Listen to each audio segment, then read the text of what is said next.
welcome this afternoon to our Illustrator Highlights Foundation Gather. We are privileged to have special guest Floyd Cooper here with us this afternoon to begin our gather with a read aloud to celebrate Juneteenth, Emancipation Day.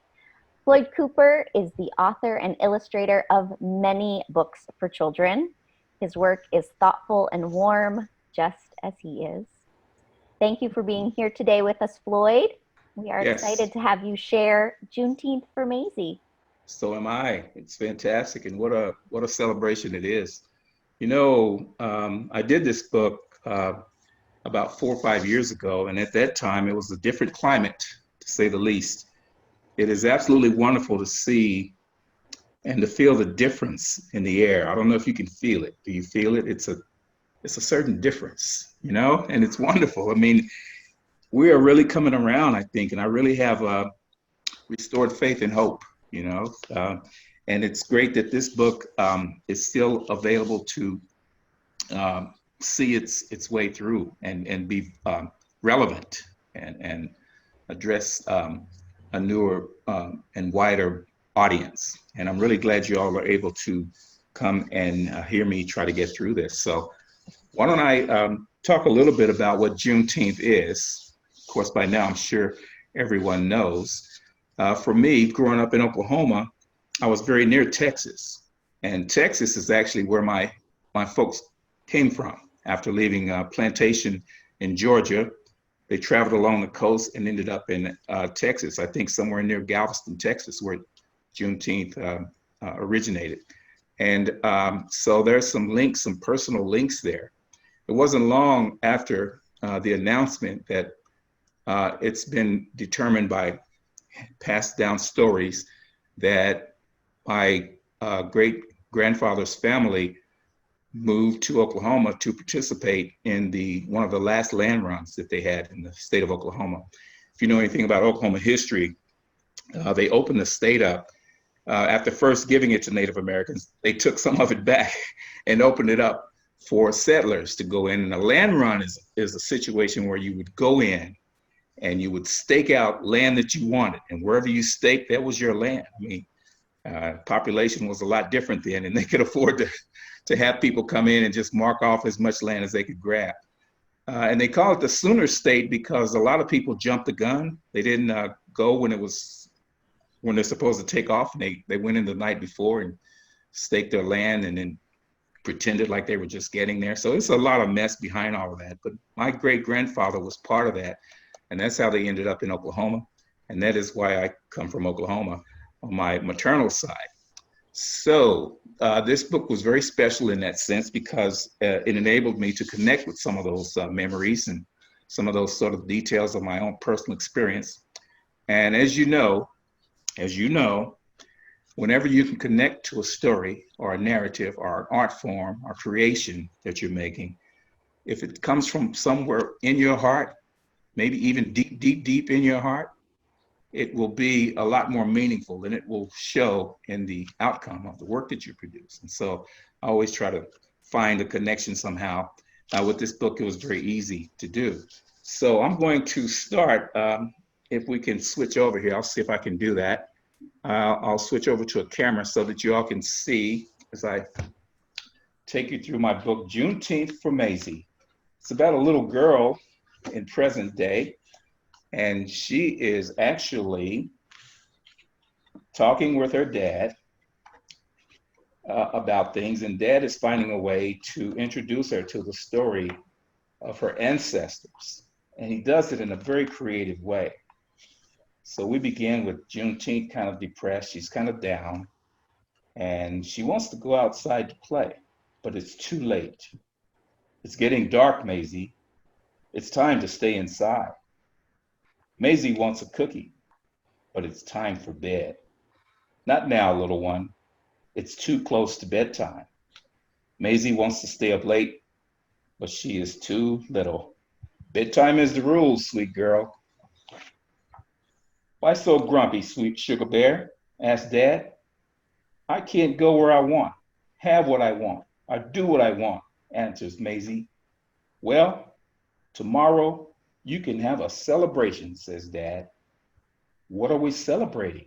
Asked Mazie. We will celebrate the day your great-great-great-grandpa Mose crossed into liberty. The day will be celebrated by us and many more families on a day we call Juneteenth. Dad lifts Mazie into his arms. I bet you're tired of hearing no all the time. Well, great-great-great-grandpa Mose heard no even more, if you can imagine that. Grandpa Mose worked in fields that stretched all the way to sunset. He and the other slaves would be bone tired, and they'd have to keep going. Their masters wouldn't let them quit, but as they worked, they thought about freedom.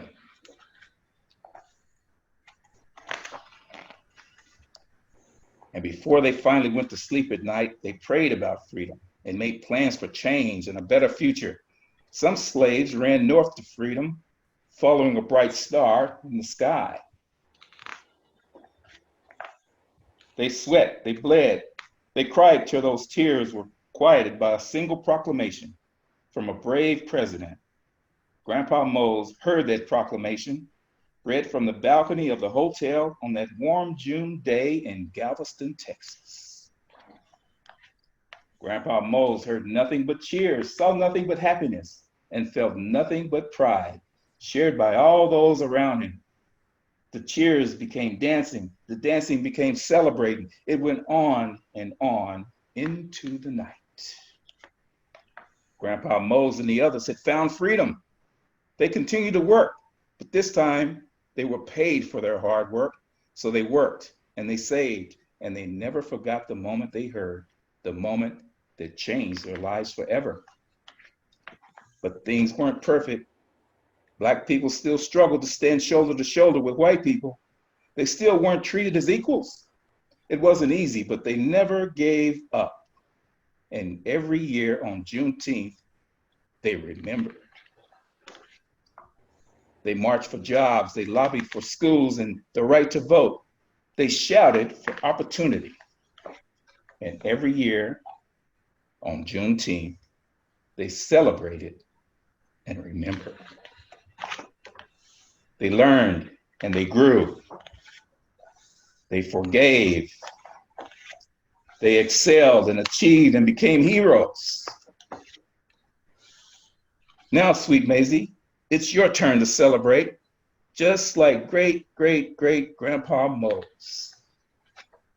It's your turn, Mazie, to eat some barbecue and drink some strawberry pop. It's your turn to celebrate and to remember.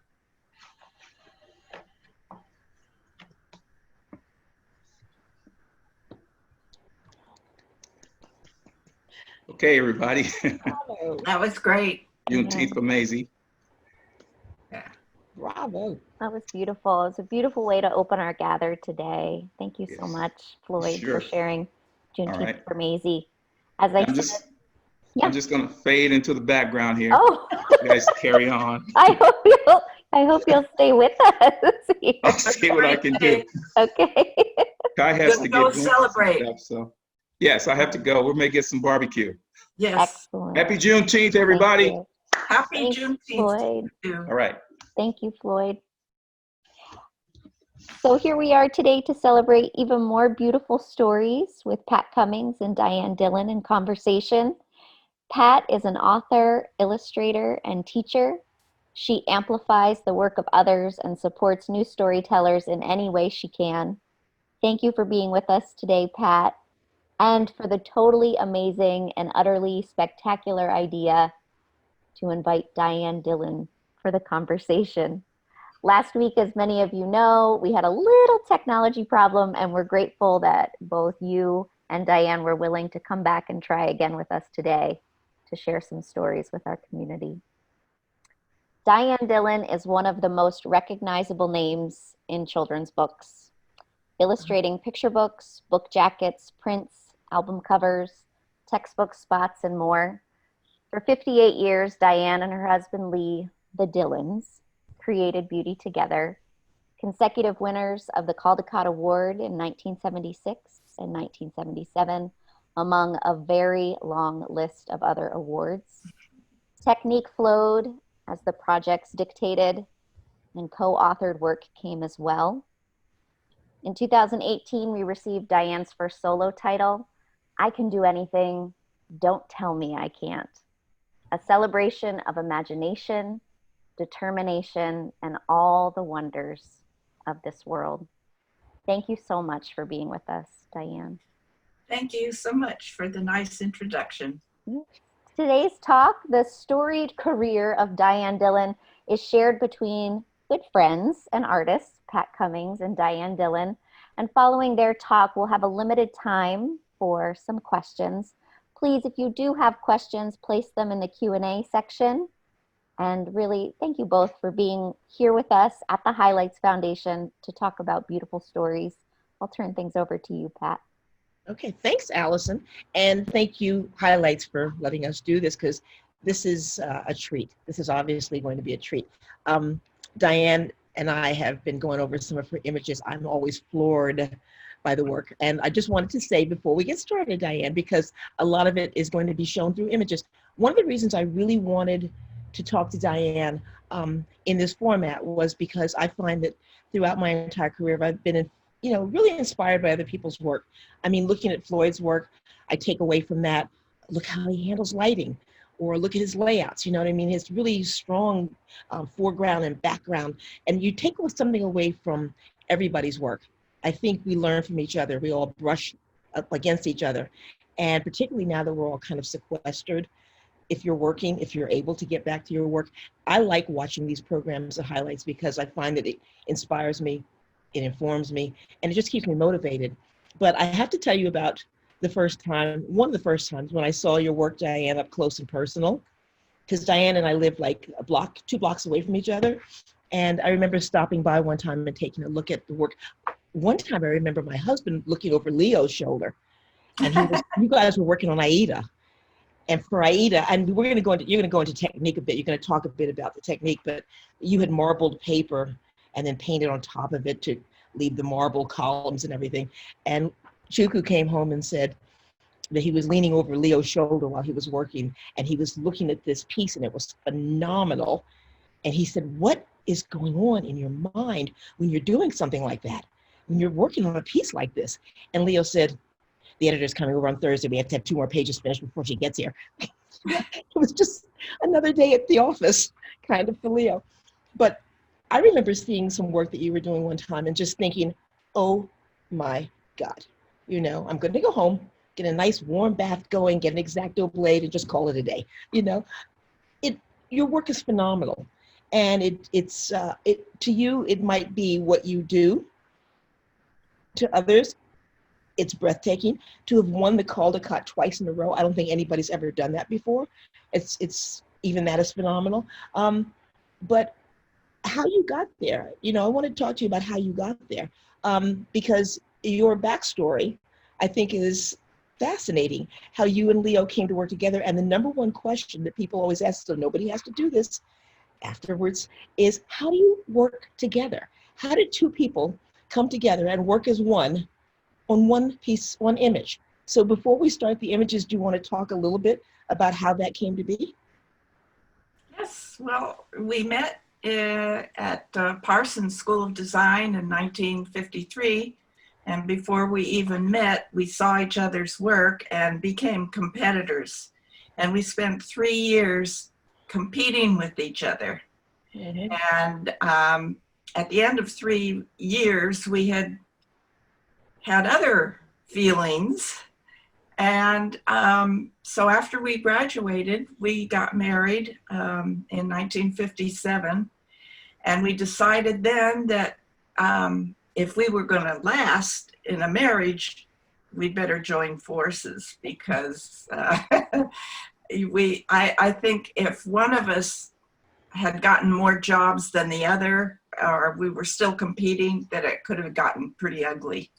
So we joined forces then and started working, freelancing.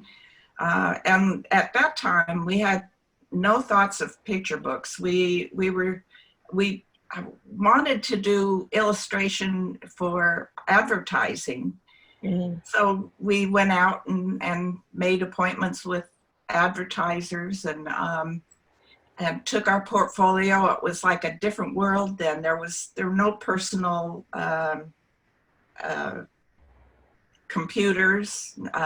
You know, we had to call up somebody and ask for the name of the art director at a certain publisher or whatever, and then make an appointment and carry our portfolio and go see them. So that's what we did, and we started taking whatever came in. So we did everything from type design to posters, magazine illustration, book jackets, just about everything that came in. And being interracial also, we were very careful to let them know who they were dealing with. So if I went in to pick up the job, Leo would go in next to Interesting. show the pencils or something. He would dress up in a suit and tie and take the portfolio, and when he'd get to the receptionist desk, they'd look up at him and they'd say, "Oh, the mailroom is down the hall." And he'd say, "No, I'm here to see so-and-so. I'm an illustrator and I have an appointment." And then they'd finally connect him, but that happened to him all the time. So that was difficult, but we went through that, lived through that. This is a good time to start showing some images, because one of the things that always struck me about your work, and that I talk about in class a lot, because I think a lot of times in school, students are told you have to have a style. And one of the things that really impressed me was that combining your talents, you still managed to work in a myriad of styles. Like you guys seem to change with whatever the job was, to respond to the text, you know? So I want to show some images, and you can tell us about this third artist that you created, okay? That was a problem too, because our portfolio had all the combination of both of our work in it, and they would say to us, you have too many styles here. We won't know what to remember you for. So it was very difficult, and we eventually broke the portfolio into 3 different portfolios. If we were going to see advertising, we took one. If we were going to a book publisher, we took another one. And if we were doing magazine work, we'd take another one. So that's how we got through it. It hasn't, I guess it hasn't really changed that much, because I can understand the need to compartmentalize. You know, like if somebody's looking for a particular style, they're looking for that. When they hire you, I can understand that. But I think it's really striking that you guys decided you weren't going to be put in a particular box, that it may have been more difficult, but you still did what you wanted to do, kind of, do you know? Yeah. I mean, I think that's really impressive. Let me start showing some images, and you can respond to them and tell us what we're looking at, okay? Okay. You slide. That was a poster, one of the posters that we did actually for the Society of Illustrators annual show. So we could do whatever we wanted, and that was, you know, we had no limitations, which was great. A nice assignment, right? But you guys were really well known for sci-fi, which is why I wanted to include this one. My goodness. Yeah, we know in 2 basic areas, and that was sci-fi and picture books. That's what finally ended up with, yeah. And this was for Essence magazine. Really? And a lot of our early work was in black and white, because in those days it was letterpress process, and it was very expensive to do a full color job. So a lot of the work that we did was black and white or color separations, which we don't have to do anymore once digital printing came into the world. Was this done that way, or is this done like a This is just we just used a limited palette when we illustrated it. Gorgeous. What were these pieces for? Pardon? What were these pieces for?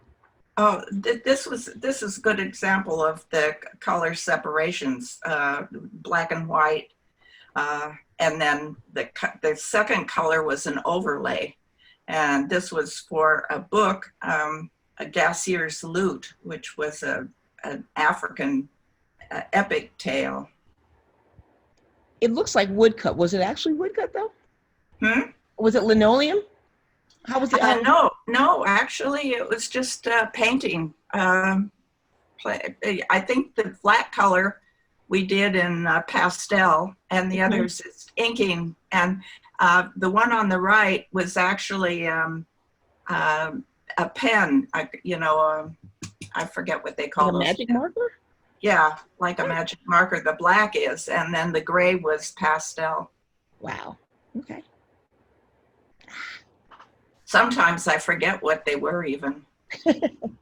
We love to experiment, and we were working for Ed Hamilton at Time Life Books, and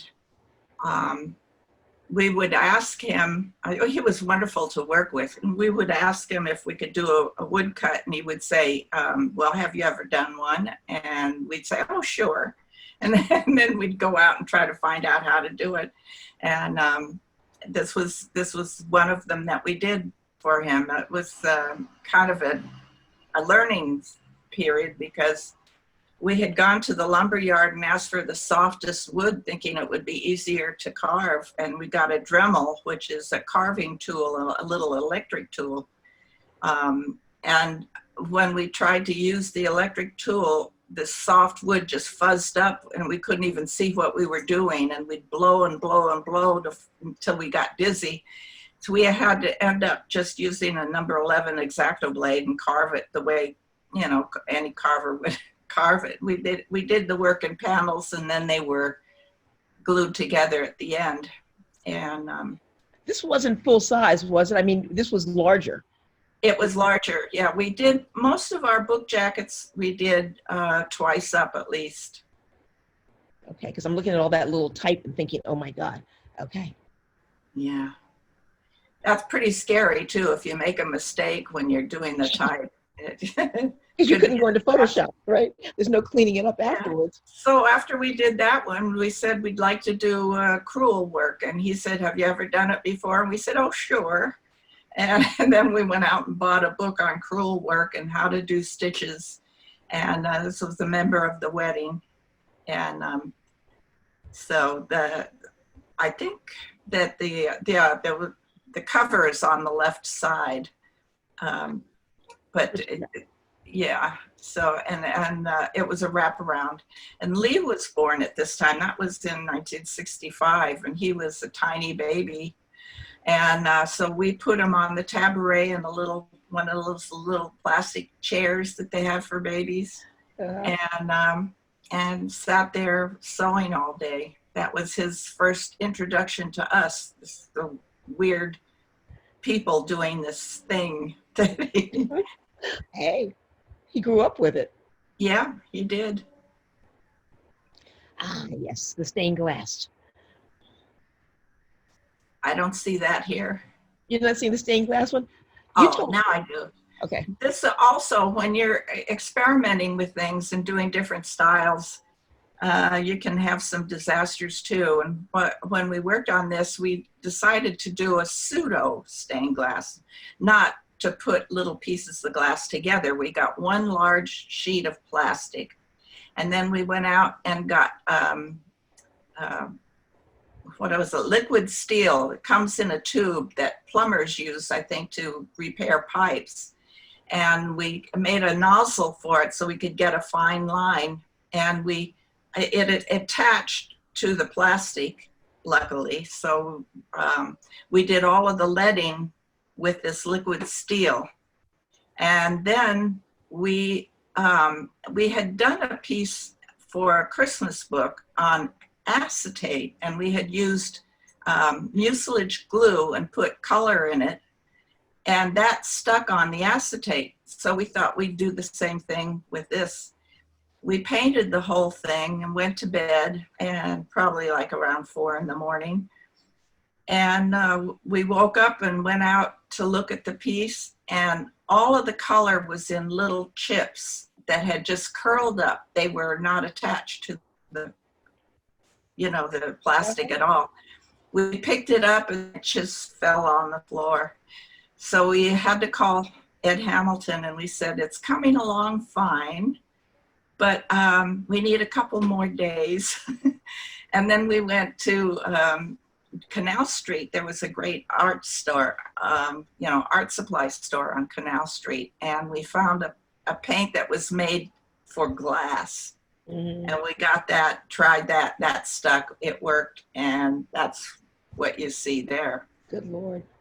So I guess he got used to you guys just coming in with all manner of techniques, right? I mean, after a while, we had an art director of Bantam Books, Len Leone, and every time we'd do a job for him, he would love it. And then when he called us the next time, he'd ask us to do that same style. We'd come in with something totally different, and he'd say, oh, this is just what I wanted. And then the next time, he would want that style, but he never got the same thing. I think he got used to it after a while. He never knew what we were going to bring in. Break them down. Yeah. Aha. Yes. This is where when I met you. You guys were doing a presentation at the Donnell Library about this book, and I was floored to hear that this was the first time you had tried airbrush, and you won the Calder Cup. Yeah. We figured that if you practice on a sheet, you don't really take it seriously, and if it doesn't work, you figure, oh well, and throw it away. But if you're actually working on a job, you have to make it work, and if anything happens, you have to find out how to save it. And I had just finished a page, a spread, and washed my hands, and came back and was touching up things, and all of a sudden I noticed this white spot. This is watercolor and airbrush, and evidently the water under my ring had dripped onto the painting, and I blotted it off. And then I had to sit there and think, what am I going to do? How am I going to do this? I'm not going to do this whole thing over again. So I got the idea of mixing a little Clorox and the airbrush. There's like a little, I don't know what you call it, a cup that's attached to the airbrush that you put the color in. So I put in a little Clorox and water and sprayed, and I could see that it was, making the color disappear. So I got rid of the harsh line of the watermark, and then I remixed paint and re-sprayed it, and now I don't even know where that mark was. It's a good thing. But my heart was in my mouth, and I didn't dare tell Leo until I found out how to save it. But he couldn't tell either, right? So, hey. Yeah, luckily, we used to have our studios in the same room, but by then he had a studio downstairs and I had a studio upstairs, so he didn't see that. So you just pass the work back and forth? Yeah. When we get tired of it, or you're doing a job and something's not right, and you just don't know exactly what it is. That second pair of eyes is really helpful. And so I would just say, I don't know what to do next. Here, take it. And he'd say, well, it's all done. All it needs is highlights or something. And then he would work. But we would pass the work back and forth. He was a night person and I was a day person. So while he was sleeping, I could paint over his stuff. And when he was awake and I was sleeping, then he'd try to take it back to what he wanted to do. But we learned after a number of years, and that was after receiving the Caldecott, that we had to go out and on speaking engagements, which we had never done before, and we were kind of shy and introverted. So, and having to talk about how we worked, the concept of the third artist came at that point, and that explained everything. It was like a load was taken off our shoulders, that we understood that whenever we got the piece, we don't try to take it back to what our concept was. Mm-hmm. We carry on from there because this is a third artist, and that third artist does something that neither one of us would do. Interesting.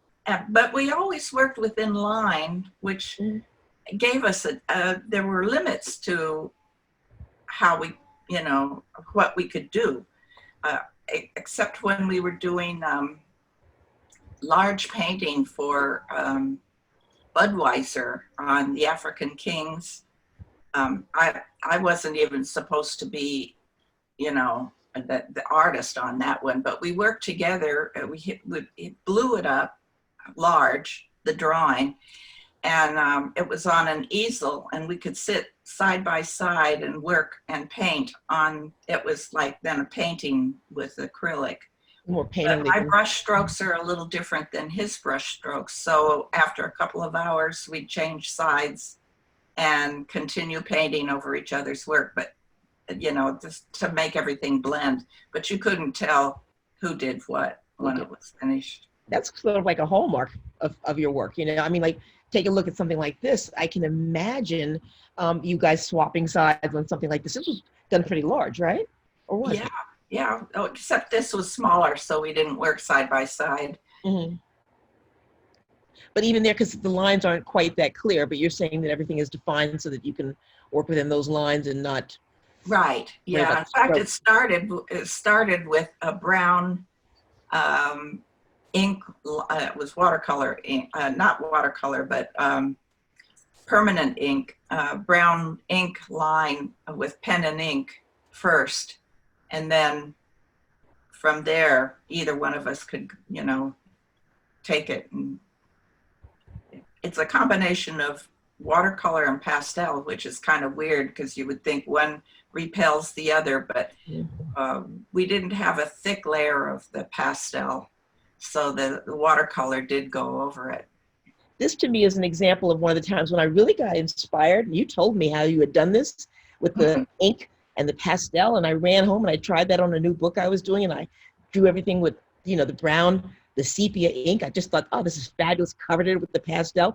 Didn't hear all of your advice though, okay, and did not use waterfast ink, and everything just ran. Pages of just runny mess, and then some of the pages I thought, oh, I like this. But I think we all get inspired by each other's techniques, and this one I know I distinctly remember, but this was your second Caldecott too. Yes. Yeah. Amazing. We didn't even know what a Caldecott was the first time. Really? This one came after that one, and it was by the same author as the Mosquitoes book. Mm-hmm. So, and it's another animal tale, and we didn't want to do the same technique again, so we decided to do it as a play, an African play. But when the book was published, there was trouble down south because I think it was a major book buyers in Texas thought it was voodoo, and they weren't going to accept it down in the school system there. And the publisher had to go down with a written letter from us and tell them that, this had nothing to do with voodoo. And finally convinced them that it was an animal tale, and they did, I think, finally, accept it. But besides the fact that it just says, behind the curtains, the actors prepare, it's very clearly a play. Interesting. Yeah. And this is something you guys kind of, I'm not going to say became known for, but you really kind of specialized in this technique. What is it? I didn't. Oh, this cryptesthesia. The cover, yes. The cover is Mark Twain, and it was a cover for a book of his short stories. So we call it cryptesthesia, and I looked up crypt, and it's a Greek word meaning hidden, and that was why we started calling it cryptesthesia, because it's one image made up of other hidden images. And sometimes you can see the main image if you're further back, but if you're up close, you see all of the detailed images that are within that major image. So this one with Mark Twain was all the stories that he had in the book. We included in, little bits and pieces. And then the same thing, this was Mama Says, and this was on the back, but her face is made up of the characters in the book. That's lovely. Can you see this? The girl who spun gold? Oh, yes, yeah, this is it. Virginia Hamilton, she's a great author. And it's a tale that's retold of a Rumpelstiltskin story. And she did it in a West Indian version. And so instead of Rumpelstiltskin, it was Litmon, and he was ugly for true. So, but we wanted to use gold, and gold paint is very difficult to reproduce, and it doesn't always work well. And so our editor talked the powers that be into making a fifth color, because the printing process was yellow, blue, red, and black. And the publishers are very conscious of the cost of things, and that could kill a book. But they evidently agreed, and so we got our fifth color. Something that's really lovely too is the way that you combine patterns. You've done that in several pieces, to use all these different textures and patterns. This one, was this back to airbrush? Yeah, this one was pastel, actually, and Frisket. Frisket is sort of like a stencil technique. You paste down vellum with the drawing on it, and then you cut. Everything is a cut line, and then you have to plan which color you're going to use first and how to block out the colors that you've done. It's a tedious technique, but it's a nice technique. We like that. What amazes me too is, like, looking at all of this work, is the care, the time, the detail that you put into things. For anybody who thinks it can just happen quickly, I mean, there are people who have styles that happen very quickly, but the amount of work that you guys put into it shows. This is lovely. Well, we became very, early in our career, before we won the Caldecott, we wondered if anybody even saw our work. We didn't want fame, but we, would have liked to know what the effect of the artwork was. And once it went out of the house, we were on to the next one. And when we won the Caldecott, all of a sudden, going on these speaking engagements, people would come up with bags of covers that we had done, science fiction or picture books. And we realized that people had been seeing our work and cared. And that made us very conscious then of perfecting even more, because we felt like now people are seeing us, they're looking at us, so we have to be careful. But this was a story about a Christmas story about a cow that was pregnant, and she was looking for shelter in a snowstorm. Alongside it was this other little story of a couple that were, it was the secondary story. It was of a couple, and the young woman was pregnant, and they were looking for shelter. So we did friezes of the story of the couple going along at about the same time that this cow was searching for some shelter. But I tell you, it was very, very difficult, this book, because there was like page after page after page of the cow. Sometimes, when you get a book and it's full of exciting scenes and, a lot of subject matter, it's it's wonderful because you can let yourself go. Yeah. But having to draw the cow, so you draw it up close, then you draw, do a side view, and then you do a back view, and I take it are in the you're back. not Diane, I take it you don't want any more cow books? No more. That was enough. That was enough. Okay. The other thing is lighting. Aside from, because those freezes that you do, they show up in other books, and I really love that you tell those stories inside of a story. What you do with lighting, really, really interesting, because like I was commenting on Floyd's lighting, very dramatic contrast and stuff, and this seems to like glow.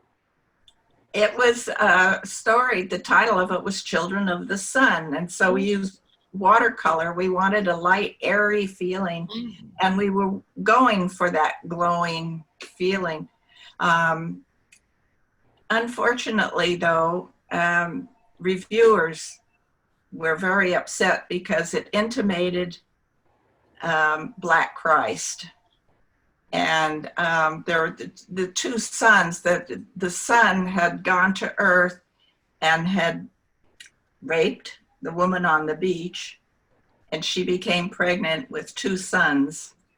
So it wasn't exactly, I don't know what we were thinking at the time, but it wasn't really a children's book. So that might have angered people in itself. But then to have these two little boys with halos, we gave them halos, was a little too much. And one critic from the New York Times said the only decent illustration in this whole book was the white crane.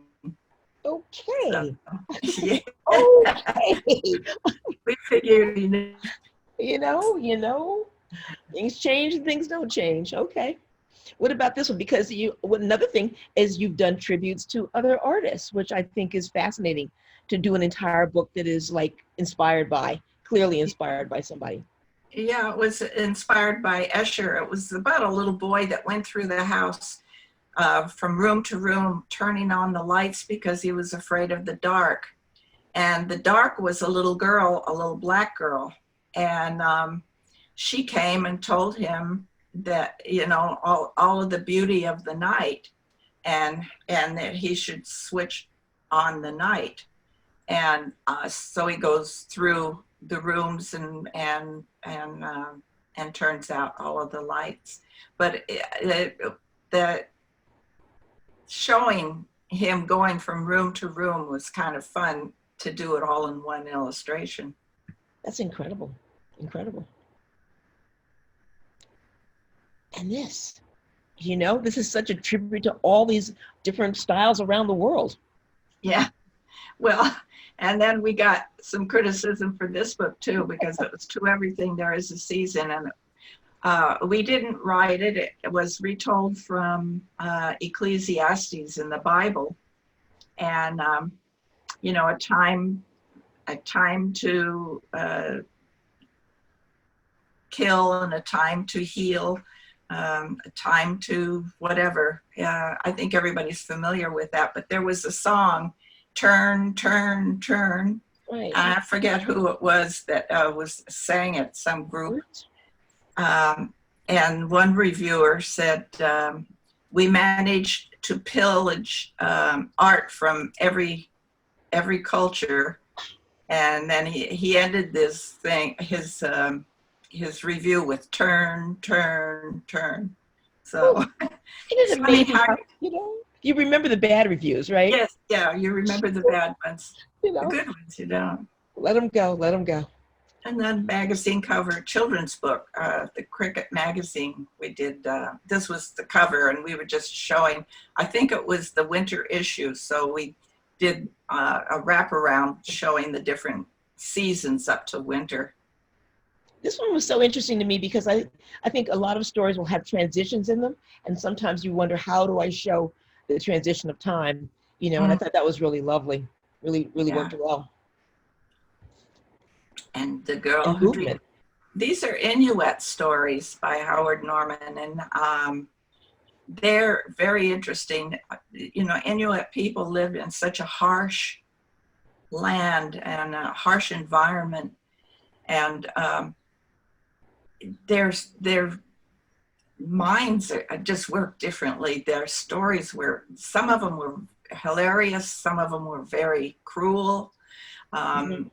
So this one, he's changing a goose into what do you call it? Looks like a straw goose. Yeah, it's I forget. There's a name for that, but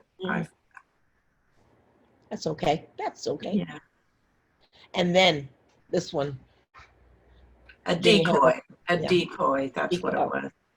Yes, and we did this one, and it was a collection of tales, American Black folk tales. And we chose out of the stories the people could fly to put on the cover because we liked that title, and it was kind of an interesting thing to show. And we didn't want to have them flapping their arms like wings, but more like floating. And so we did this, and years later, the author had passed away, and they wanted us to do a book in memorial to her. And so they took out this one story and wanted to make that a whole picture book. So that's what we did. This was the second vision, but this was the whole story, illustrated. And then we did portrait of Virginia Hamilton floating up at the end. I want to ask you, is that why you added the wings to that edition? Yeah. Because she had passed on. Okay, it's lovely. Wow. Completely different? Completely different, 2 pairs of shoes. Yeah. This was 2 pair of shoes told by P.L. Travers. And so they were Middle Eastern stories. So, of course, whenever we got a job and it was of a particular place, we would look at the art of that place as inspiration. So we used the Persian style for this one. It was a fun story. And then the marbled paper that was so amazing to see. Yeah, we had marbled paper years before, had done a lot of marbleizing, and we had a drawer full of it. So when this came along, Bonnie actually got us tickets to go see the opera. Leontine wasn't the star in that particular one, but we were inspired by the massiveness of the sets. And so we thought we would use the marbleized paper for the columns and different things. And so we did it on acetate. And we had the drawing, so we would cut out the marbleized paper and paste it on the back side of the acetate, a clear acetate, and then we did the painting on the surface in acrylic. Now, we had done a lot of painting on acetate before and knew that it was a good process. It stuck together. So that's it's very theatrical. It looks like a theater set, It's so dramatic. Yeah, that was inspired by seeing the show at the opera, and the border on that, Lee, we asked him to do a little frame for it, and he did that. He did that frame in brass. It's gorgeous. So Jazz was that the first one that you guys wrote? What? Jazz. Jazz. Jazz. We did Rap-a-Tap-Tap first, and then we did Jazz. Yeah. Very musical choices. Very musical choices, both of them. Yeah. And we tried to kind of show the music in the pattern. And this one was straight painting in gouache. There was a great disc that was included in the back with the sounds of the different instruments too, so kids could hear each one of the instruments that was in the book, which was really great. And this one was Wind Child by Shirley Russo Murphy. She was a wind child, of course, so her hair was always blowing. And we did it in watercolor again because it was lighter and more airy. Mm-hmm. And all of the young men in the village thought she was too strange. So she was lonely and decided to make herself a man. And she made it out of reeds and flowers and whatnot. And he didn't last very long. He fell apart. And then she tried him again in leather and stuff, but he didn't work out either. But it was a strange story. You get some strange stories, you know? Yeah. You know? We were in the habit of accepting whatever we could, whatever came in. Mansa Musa. This one, Mansa Musa, I remember that Leo made a lid for the box that the art was in. That he ran through a press and it had an emblem on it. It had a leather top to the box. And that's how you guys delivered the art. I mean, this is spectacular art, but it was a spectacular box. Well, he loved making boxes. We had taken bookbinding in school, and he loved bookbinding. And he loved to make the boxes for every job we did. I've got tons of boxes still here. You know, all of them came back. They would send them to the printer in Korea or wherever they had it printed, and they came back in the box. And then we put the archives, and I've got piles of boxes still. Good. The work is gorgeous. All right. Thank you. This is straight painting too. You know. I think it's acrylic. I'm pretty sure. With this one now, when you say you guys work together on the same piece, right? This is not so linear. This doesn't have like that graphic outline. Is this one where you would both just paint? Well, it does have an outline. I mean, the figures are sharp. It's not like free painting. Mm-hmm. You know, there were outlines that we were confined to. So we knew exactly what to paint and where. Okay.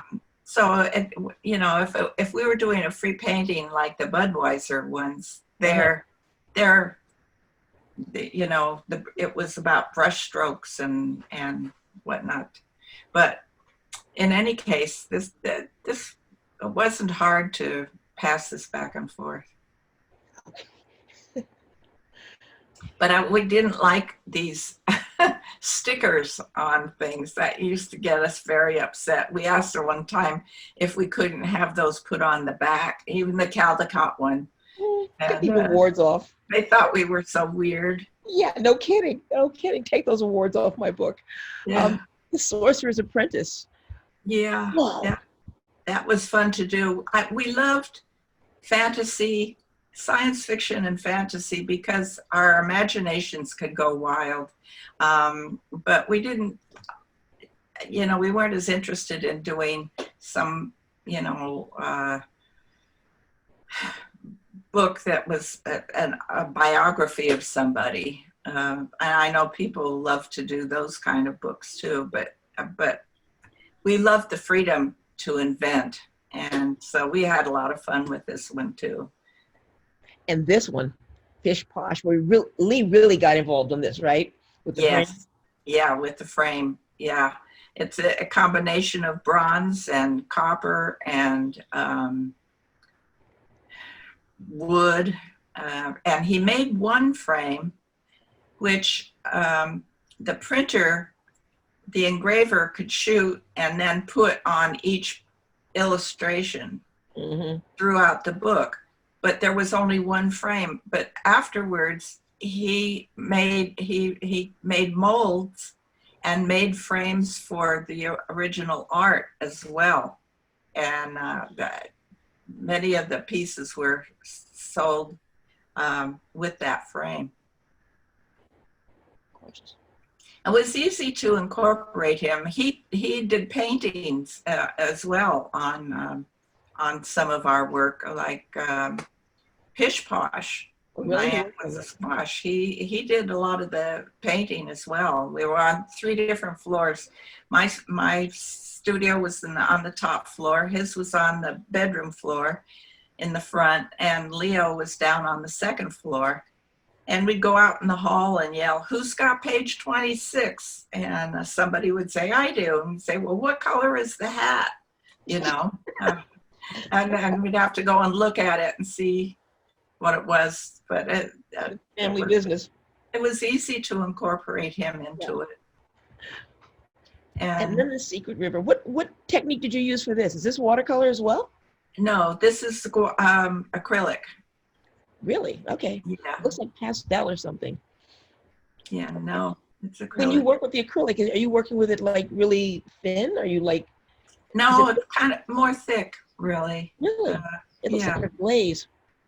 But acrylic is kind of transparent to begin with, so you have to go over it many times to really get it solid. So it does have that feeling of glaze. Okay. And this one was fun to do too.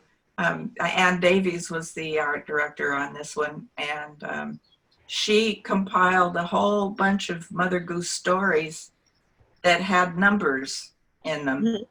And so that was her idea. So we chose the amount of the ones that we liked the best to use in the book. And so we did a whole book of just Mother Goose numbers on the loose. This is Baa Black Sheep at top, and the bottom one is 1 potato, 2 potato, 3 potato, 4. It's really effective on white. You know what I mean? That silhouette, and you use that again later, right? But this one, like, whew. This is another frame by Lee? I didn't, oh yes. Frame by Lee? Yes, 20,000 Leagues Under the Sea. And this was like a chapter book. Of course, it wasn't a picture book for children. And he made this, and he made 1 frame, and he didn't make more than 1 frame. And I still have the frame here too. It's handsome. Yeah. And then, If Kids Ran the World. And this is another one with this. Do you cut a frisket for this? How do you keep it so clean? Well, Leo always liked to have a cotton glove. He perspired, and he always kept it so clean with the glove. I never liked the glove, but luckily we have erasers, especially the electric eraser, which really can get bad spots.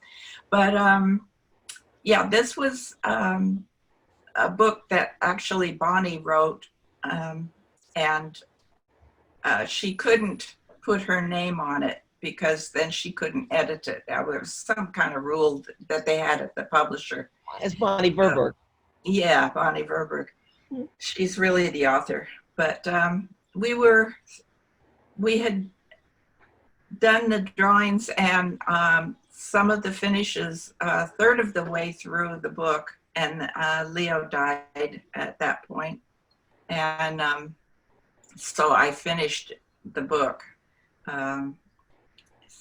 But it was enjoyable, and it kept me sane. I felt grateful that I had something to keep me busy at that point. It was a huge thing to get over, considering that your entire career you guys had worked together, and that's why I think it's really impressive that you went on to do this book, because to take that step, to take that leap, is huge.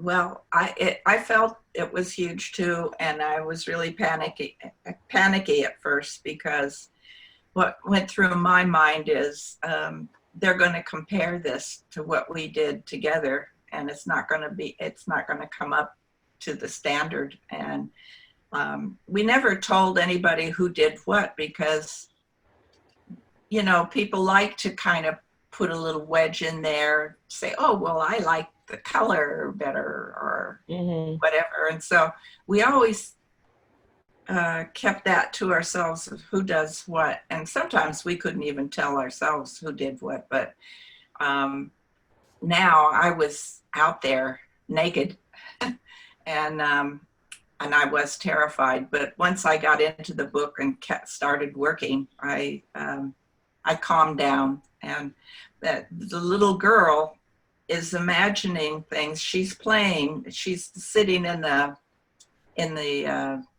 border, thinking about all the things that she could be. And so the full pages are what she's thinking about. And then there'll be a little spot with her doing something, like when she's an archaeologist, she's digging in the dirt with a little pail, that kind of thing. And this was pastel and acrylic and watercolor, a kind of a mixture of everything. So when you were working on it, did it also make you feel like it had to reinforce you with that repetitive concept of I can be anything? Don't tell me I can't. You know, you were kind of like pushing back against any kind of demons you may have had about what the reception would be.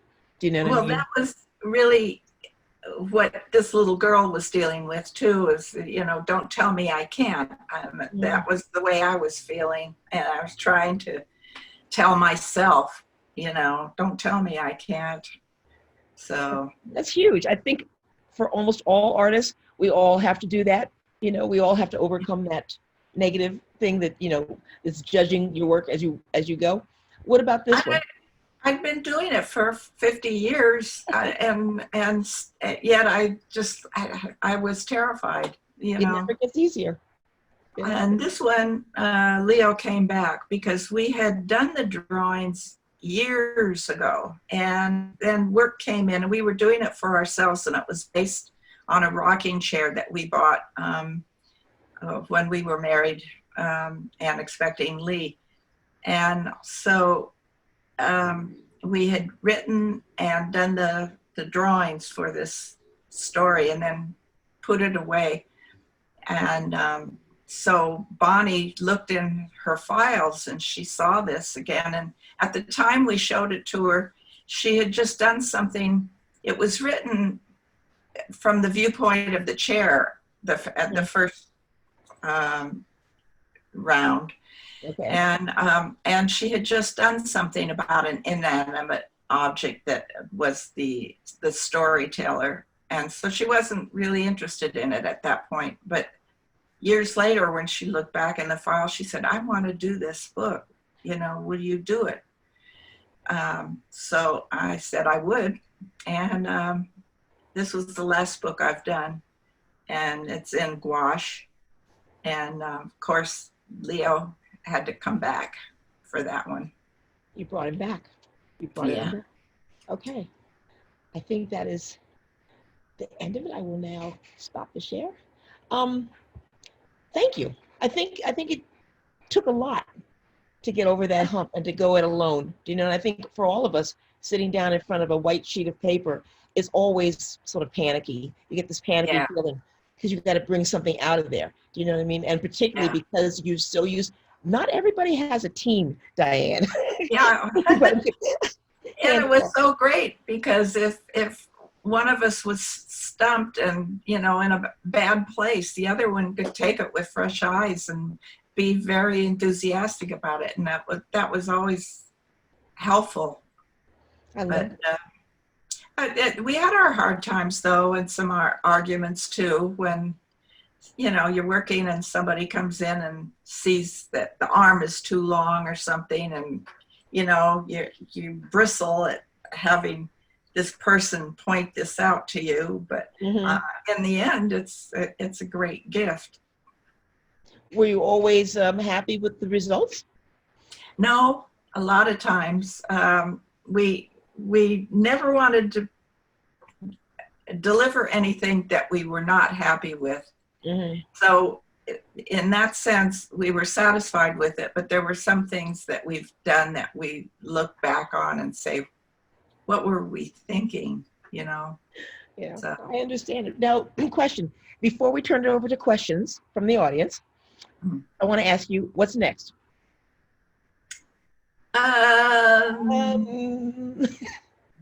Because I you're just a made writer some now. masks. Uh-huh. I made some masks. Masks. Yeah. Quarantine, COVID masks. Yeah. Okay, that counts. Quarantine. Okay. Well, let's get Allison to bring in some questions because I'm sure there are a few that may be waiting. Thank you. That was Hello. spectacular and stunning and just, wow. That Well, was thank amazing. you. Thank you.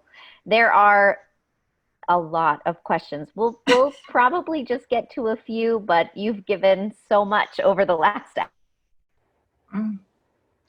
We can all drink that in.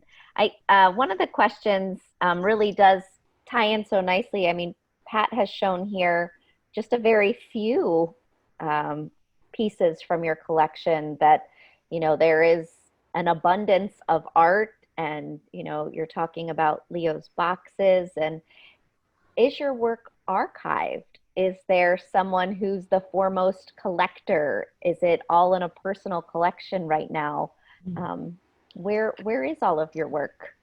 Well, most of it is in an archive. The young lady across the street, Georgia Willett, was a neighbor, and we mentored her a little.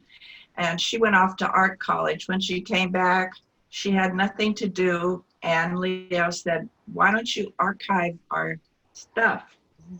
And she was very happy about that. We had no idea what that entailed. There was artwork under the bed, in closets, all over the place. And so it took us a long time to get it all together. It was in stacks down in Leo's studio because he had a big table down there. And then she went through it little by little, worked out a code for it, put it in boxes. It was categorized by decade and by subject matter. So, like if it was, what would I say, book jackets, it would be BJ and then A.F, which meant it was book jackets, in box A, finishes. And then there would be one for drawings.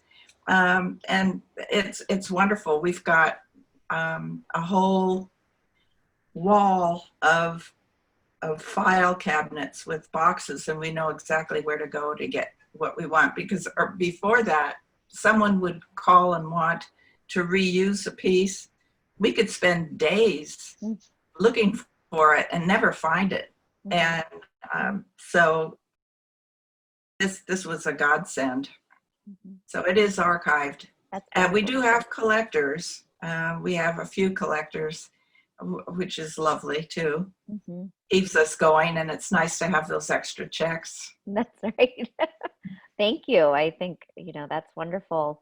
A few other questions really talk about this, you know, legacy of work, so much work, and what a day-to-day practice really looked like for you. Was it always working and producing art under contract, or did you feed your art side with, you know, daily sketches and other pieces? What was it like to kind of feed yourself? We did do work for ourselves occasionally. Leo did much more than I did, and he loved to work at night. So he'd work after working all day on a job, then he would stay up and work on something for himself. I, on the other hand, love sleep.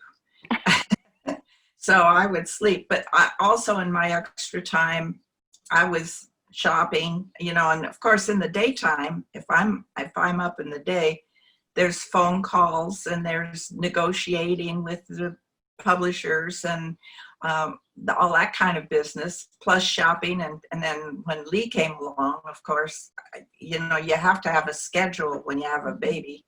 So I didn't do as much on my own as he did. Mm-hmm. So not just one person, but several people asked, because today you spoke really of the variety of pieces and work that you've done. Do you have a favorite? Is there a favorite book in all of these memories and all of this wonderful work? There are some books that we, liked better than others in the sense, but they were like all our children. And it was usually the one that we were working on was our favorite, because we were all engrossed in it, and the characters become almost like family members, and you think about them and what they're doing and the time of day and what they're wearing. And so we always would just say that the book that we're working on was our favorite. But there are some that went like The People Could Fly. It just went so smoothly without any problems that, that one I think of fondly because, sometimes you have problems with something and it's just a struggle the whole time. And when it's done, we're happy with it, but it's nice to enjoy it at the time too. It's not always fun. Not? No. Wow. Pat, do you have any last minute questions? I'm not going to pick another favorite out of the long list here. I think we've asked so many. Well, thank all the people who asked questions and were interested. I'm very interested in outing Diane at this point in time, because I know that she writes, and I would love to see a huge book that showed all the stories behind her work, samples of some of these gorgeous illustrations, and just a nonfiction collection about her work. You know what I mean? I see these art books come out on different illustrators, and I think that it's time, because you did one a long time ago, right? There was one on the Dillons, but when you were more sci-fi. Yeah, it was published by Ballantine Books, and someone approached us in the 80s. It was, I think, published in 81, called The Art that, what was it? The Art of Leo and Diane Dillon, I think. Yeah. Brilliant title. But we did have offers to do another book on our work, but we kept putting it off because we said, we still have time, we still have places to go. So we turned them down. Might be a good time. That's all I'm saying. That's all I'm saying, because a lot of the pictures you want to kind of pour over. You want to leaf over them, because there's so many lessons that I can take any of the Dillon's books into classes and use them for an entire course, because what they do with sub characters, the characters in the background, like in Why Mosquitoes Buzz, the antelope, who you have to follow each one of your characters in your story, as everybody knows, right? But that character, the antelope, keeps getting closer and closer and closer to the camera. And the Dillons give him a page where he's just like in your face, you know what I mean? And he has no role in the story. You don't hear from him at all. But they gave him that spotlight.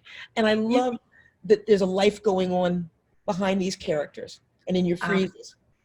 Yeah. I just think it's a lesson. You read the manuscript over and over and over again, and we noticed that the antelope didn't have any part, really. He was just there. And we thought, his mother is going to be very disappointed that he didn't even have, something to say.